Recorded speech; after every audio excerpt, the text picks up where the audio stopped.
የዛሬው መረጃችን የሚሆነው ሁለት መረጃዎችን ሲሆን አንደኛው እጅግ በጣም ብዙ ኢትዮጵያውያንን የሚያስደስት መረጃ ነው። ሁላችሁም ይጠቅማችኋል፣ ታደምጡታላችሁ።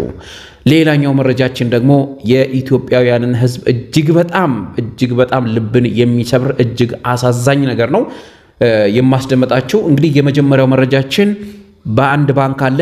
ይህ ባንክ በኢትዮጵያውያንን የሚጠቅም ያለ ምንም ማስያዣ የቤት ካርታ ሳታስይዙ ሊብሬ ሳታስይዙ የደሞዝ ዋስትና ሳታስይዙ ምንም አይነት ነገር ሳታስይዙ መታወቂያችሁን ብቻ በመያዝ ብድር አበድራችኋለሁ ብድር ማበደር ጀምሬያለሁ ያለን ባንክ አለ።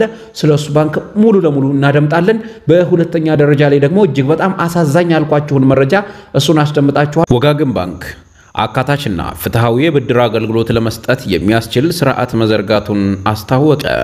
ወጋገን